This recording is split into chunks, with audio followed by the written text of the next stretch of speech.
experiência dentro do que nós temos, tudo o que nós estamos falando de marketplace, ele demanda uma série de integrações, desde a sua loja com o marketplace, depois com o seu ERP, depois com a transportadora, com o seu canal de atendimento, enfim, tudo isso precisa ser automatizado da melhor forma possível para que você não perca a venda, seja por ruptura, seja porque caiu e não captou o pedido, ou do atendimento, quando se pensa a demora que você tem para receber isso. Como é que você pode gerenciar, automatizar tudo isso da melhor forma possível? Sempre pensando na experiência do cliente, lembrando que marketplace não tem recompra, então isso precisa ser feito e causar uma boa impressão neste momento que ela está tendo um contato com a sua loja. Ele atua no setor de e-commerce há mais de 12 anos, para falar sobre automatização na sua empresa, para eliminar erros na gestão das vendas no marketplace. Convido o Melk Sodré, CEO e founder da Venda IA. Melk, bom dia. Bom dia, Vivi. Boa tarde agora. Já deu boa tarde? Já. Pronto. Então, boa tarde para você. Seja bem-vindo. A palavra está com você. Obrigado. Bom, primeiro eu gostaria de agradecer a todos que estão aí ao vivo acompanhando essa live. Esse momento eu acho que é muito importante para ter mais informações, né? O momento que a gente está vivendo agora com essa crise. Gostaria também de parabenizar o pessoal do E-Commerce Brasil, que não deixou a peteca cair e fez o evento online, que é muito importante, mostra o comprometimento que vocês têm para ajudar todo o ecossistema, tanto nós como prestadores de serviços, como do outro lado, esses vendedores aí de marketplace. E a gente tentou trazer aqui no dia de hoje um conteúdo que seja bastante relevante para esse momento atual, tá? Então, a gente vai falar sobre automação, conforme você mencionou, Vivi. A gente vai falar sobre eliminar erros, e essa palestra eu já tinha preparado anteriormente, né? E eu resolvi não mudar todo o conteúdo dela para esse momento atual, porque a gente entende que tudo aquilo que a gente já ia falar antes desse contexto de crise, ele já era válido e agora ele fica mais latente no momento em que nós estamos vivendo agora, tá bom? Então, vou começar aqui a minha apresentação. Bom, o que a gente vai ver? Basicamente, a evolução do e-commerce, o consumidor, sobre a evolução do consumidor também, o quanto a agilidade é fundamental para quem trabalha com gestão de marketplace. A agilidade ela precisa entregar valor, então não é agilidade só por ser ágil. Como é que você pode se tornar mais ágil e como nós da Venda Lá estamos fazendo e possibilitando os nossos clientes a ser mais ágil dentro dos seus processos, tá? Primeiro eu quero fazer um overview rapidamente sobre o e-commerce no Brasil, apesar da gente estar num momento em plena transformação abrupta, mas eu acho que é importante para colocar todos que estão nos escutando hoje na mesma página, garantir que todo mundo tem algumas informações que eu acredito ser bastante relevante, tá bom? Então, o e-commerce no Brasil ele já existe há 25 anos, desde 1995, com os primeiros varejistas online como Magazine Luiza, Americanas.com, o próprio Ponto Frio também, vendendo naquela época com sites próprios, operações próprias, né? 25 anos depois, a gente tem um e-commerce muito mais maduro, mas ainda que precisa evoluir e está evoluindo cada dia mais. Como é que a gente pode mensurar o grau de maturidade do e-commerce no mundo, não só no Brasil, né? Basicamente, a gente pode ter uma visão sobre os produtos em que são consumidos online, né? A gente começou aqui com o entretenimento, vendendo entretenimento online, que era mais simples, mais rápido, conteúdos digitais. Depois a gente passou para serviço, vendendo alguns serviços, como alguns itens como turismo, passagens, hospedagem em hotel. Passamos pelo grau de maturidade de bens duráveis, né? Aqueles bens que tinham maior segurança para se comprar online. Quem é mais antigo no e-commerce se lembra, vai se recordar dessas ondas. Depois a gente passou para produtos não duráveis, né, que são produtos de menor valor agregado, ticket médio menor, que tem maior recorrência de compra e por aí vai. E a gente está no perecíveis também, há poucos anos, uma onda muito grande de vender esses produtos perecíveis, muito em função de, inclusive, marketplaces, vamos dizer assim, como o iFood, como o Rappi, o Google Eats e assim por diante, tá? Então, isso mostra, toda essa evolução, todos esses itens mostram o quão o e-commerce brasileiro hoje é maduro no sentido de realmente ter uma pluralidade em tudo que se vende online hoje, tá? Em diferentes plataformas, em diferentes formatos, mas não deixa de ser uma transação online, tá? E como é que está o e-commerce hoje no mundo? Se a gente for ver a taxa de representatividade no e-commerce hoje, em relação a todo o varejo, ela ainda é pequeno, tá? Então, se você for, por exemplo, pegar os Estados Unidos, né, 9,9%, ou seja, cerca de 10% de tudo que é vendido nos Estados Unidos, 10% só é online, o resto é tudo varejo físico, né? E como nós estamos aqui na América Latina? Na América Latina, a gente tem taxas ainda taxas ainda menores, né? Se a gente for enxergar aqui, na América Latina, só 2,7% de tudo que é vendido no varejo é vendido no varejo online. Ou seja, existe um vasto campo que pode ser explorado ainda no e-commerce. Se a gente for olhar para o Brasil, ele já é um pouco maduro nessa questão, ele já tem 5% de participação dentro do varejo e-commerce, mas também, no mesmo cenário, ainda tem uma margem gigantesca para ser explorada, e é o que vai acontecer, é o que já está acontecendo, que a gente imagina que vai acontecer ainda mais nesse momento de crise. O e-commerce ele vai se tornar fundamental, e esse momento vai ser decisivo influenciando as pessoas a consumirem mais online, tá? E a projeção que existia antes da crise para crescimento, né, o e-commerce no mundo. Então, existe uma pesquisa que mostra que essa participação, né, ela vai crescer muito nos próximos anos, né? Então, esse crescimento pode ser de 54% nos próximos 4 anos, isso pensando no e-commerce mundial, tá? Então, todas as fontes que eu estou citando aqui nessa apresentação, ela vai ter no final do slide, o pessoal do e-commerce Brasil vai deixar disponível para que vocês possam enxergar e analisar essas pesquisas mais detalhadamente, tá bom?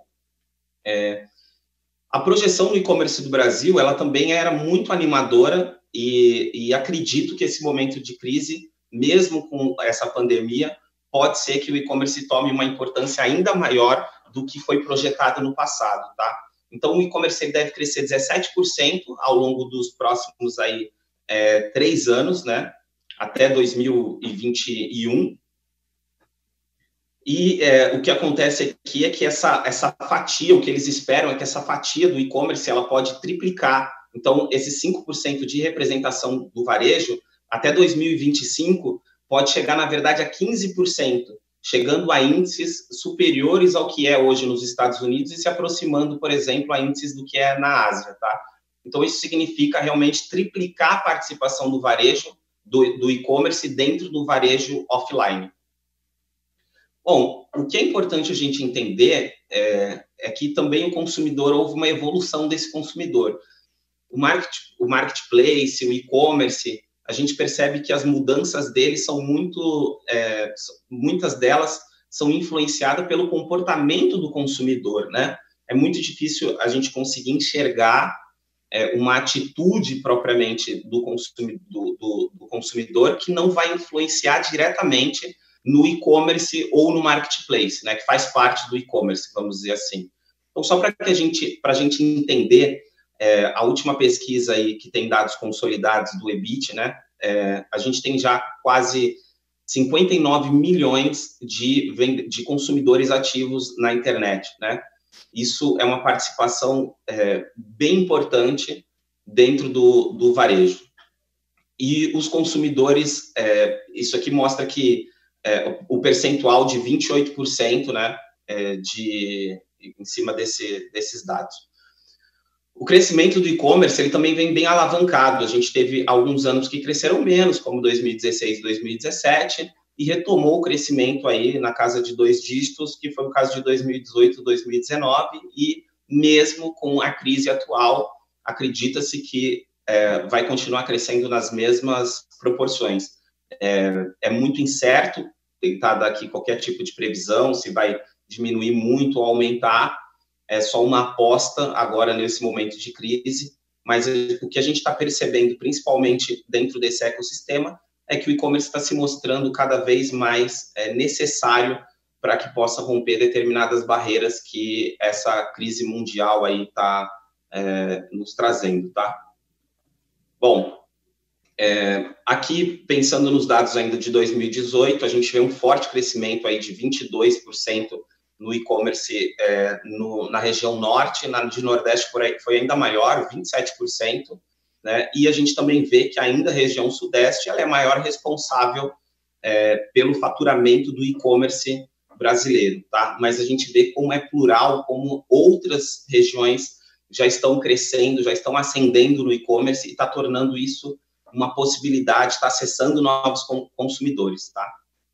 A gente também tem um equilíbrio muito grande entre os gêneros, né? Tanto masculino ou feminino, ou seja, a gente tem realmente um equilíbrio bastante grande. E aqui está um gráfico que eu quero deixar aqui rapidamente para vocês sobre a importância, sobre volume de pedidos, né?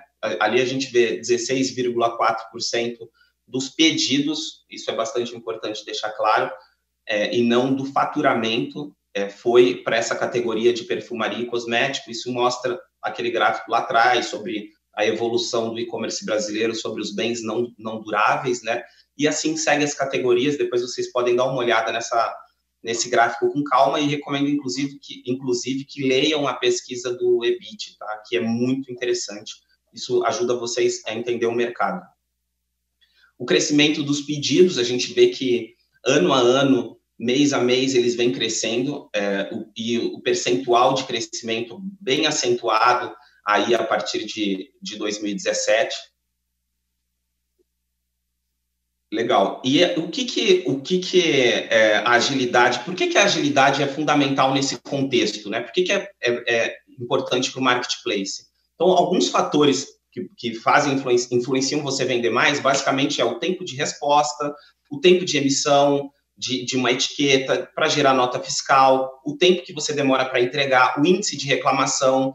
E para você ter uma medalha, eu estou pegando aqui como exemplo o Mercado Livre, mas pode ser qualquer outro marketplace, é muito importante que você tenha essas métricas muito bem feitas. Os marketplaces mensuram isso, né? Então, como é que o que acontece? Os marketplaces perceberam isso, né? Que é importante todo esse processamento, que é importante entregar rápido para os seus consumidores. E, por exemplo, estou dando como exemplo aqui o Mercado Livre, ele mudou uma regra, isso foi em 2017, que foi uma das maiores mudanças que ele teve, exigindo que os vendedores postassem os produtos em até 24 horas. Isso mostra realmente o quanto a agilidade hoje é importante na sua gestão, tá? Mas a agilidade, ela precisa entregar valor, ela não pode ser simplesmente porque você precisa postar ou porque você precisa fazer uma ação em determinado tempo, né? Todo mundo lembra de um vídeo do Porta dos Fundos muito famoso que ilustra muito bem isso, que basicamente o atendente que está lá pegando o macarrão da moça quer que ela escolha o mais rápido possível os seus ingredientes. Isso não traz valor nenhum para o cliente final, muito pelo contrário, isso estressa e é pior para o cliente. Então não adianta vocês responderem uma pergunta mal respondida, enviar o produto de qualquer jeito, só porque você precisa fazer isso em determinado tempo.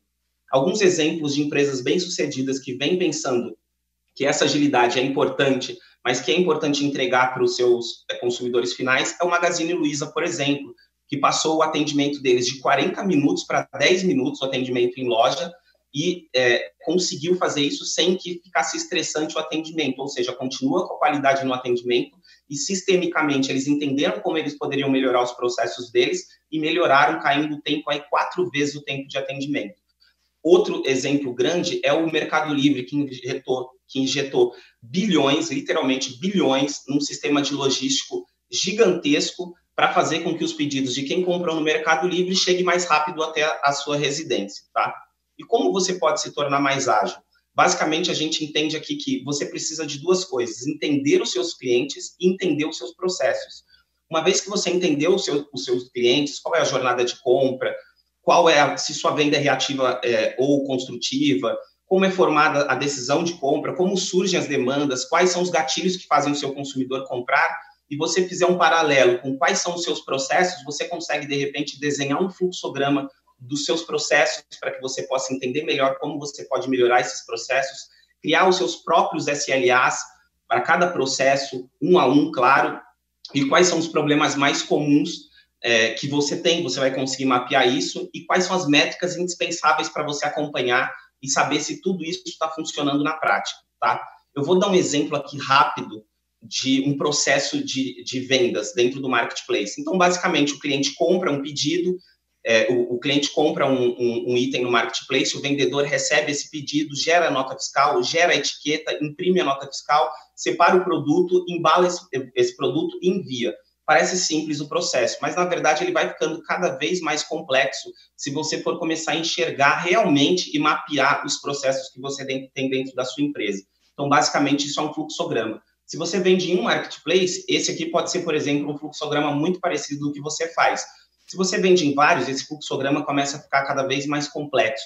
Por isso que é importante você ter mapeado isso dentro da sua empresa.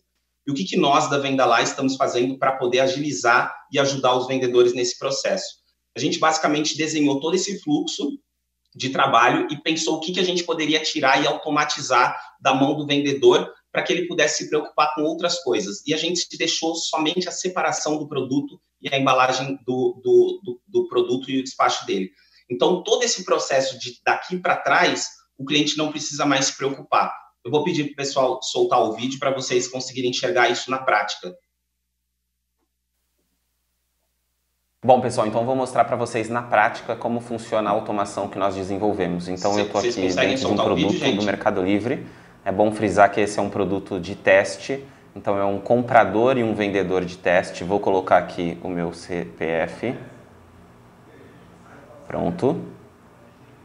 Vou confirmar a compra. A partir do momento que essa compra foi feita, nós recebemos uma notificação, conforme vocês podem dar uma olhada ali no painel. E com base nessa notificação, a gente vai resgatar esse pedido dentro do Mercado Livre. Uma vez que a gente resgatou, a gente emite uma nota fiscal. Nesse caso, a gente está usando o Bling como modelo, está gerando uma nota de homologação e também já gera a etiqueta. Então, se a gente for dar uma olhada aqui, ó, nós vamos ver que gerou uma DANF simplificada e gerou a etiqueta de envio desse pedido. Simples assim. Então, o cliente, basicamente, ele precisa colar isso dentro da embalagem dele e enviar esse produto para o comprador. Bom, pessoal, acho que vocês conseguiram assistir o vídeo aí, né, com uma demonstração de como nós estamos fazendo para automatizar esse processo de gestão. E o processo realmente é simples da forma com que vocês viram, tá? Eu deixei aqui também todas as referências de todos os temas que... todas as métricas que eu trouxe aqui nessa apresentação. Espero que vocês acessem, tenham a curiosidade de ler, porque é um conteúdo bastante rico. E eu gostaria de agradecer mais uma vez a todos que estão aí assistindo a live e ao E-Commerce Brasil por essa oportunidade. Fiquem à vontade para poder anotar os meus contatos, me chamar caso vocês tenham alguma dúvida. Será um prazer ajudar todo mundo. Muito obrigado. Obrigada, Melqui. Melqui, eu confesso a você que eu fiquei frustrada. Volta, por favor, no seu slide do fluxo. Esse? Isso. Esse é o gargalo. Esse é o gargalo de todos os lojistas. E acho que aqui tu falaria mais do que 20 minutos só com esse slide para poder explicar e sugerir boas práticas. Como eu sei que isso é uma dor no coração para o seller que vende no marketplace, eu vou te pedir a gentileza de escolher uma bolinha dessa aí, ó, estoque, etiqueta liberada, cancela o pedido, para aprofundar, do ponto de vista da automação, o que você tem para sugerir para o seller que está aí, que ele possa melhorar internamente só disso daí. Por gentileza, Melqui. Legal. Eu vou tentar me resumir o máximo possível e ser mais produtivo possível. Por favor, querido. Entender o mais importante para mim, eu acho que é uma lição que o próprio seller tem que fazer para desenhar esse fluxo. Por quê? Esse fluxo ele não é igual para todos os sellers. Então, quando ele entende e começa a desenhar quais são os processos que ele tem para poder receber um pedido e enviar, porque passa uma sensação de que é muito simples, eu só vendi, pego e despacho. quando ele começa a desenhar isso no papel realmente, mesmo que seja rabiscado à mão, ele começa a entender exatamente qual que é todo o trabalho que ele tem para gerenciar e ele consegue identificar os próprios gargalos. Quando a gente pega aqui eu acho que vai ficar mais visível, quando a gente pega um fluxograma mais simples, né, que é justamente assim que a gente começa depois a enxergar que dentro disso tem vários outros processos menores. Então, por exemplo, quando ele recebe esse pedido do marketplace, ele precisa saber se ele tem estoque ou não. Se ele não tiver estoque, qual que é a ação que ele vai tomar se não tiver estoque? Ele vai cancelar o pedido? Ele vai ligar para o fornecedor dele? O fornecedor tem esse produto?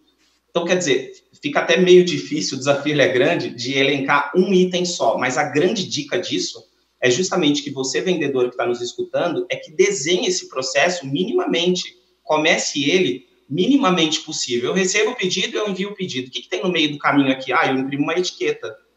Eu gero uma nota. Eu faço tal processo. E aí você vai conseguir desenhar. Com base nisso, você vai conseguir enxergar aonde você está perdendo muito tempo e aonde você possa realmente procurar parceiros para te ajudar, te apoiar a automatizar esse processo, entendeu? Então, dentro do que a gente acredita, o fundamental é você fazer essa lição de casa, sentar, esse é um momento crucial para isso, todo mundo está revendo a sua operação, é você rever todo o trabalho envolvido dentro desse processo, tá? Pronto, Mel, que é isso aí. Querido, muito obrigada pela sua participação, por encerrar com a gente esse primeiro momento da manhã. Boa tarde para você, querido.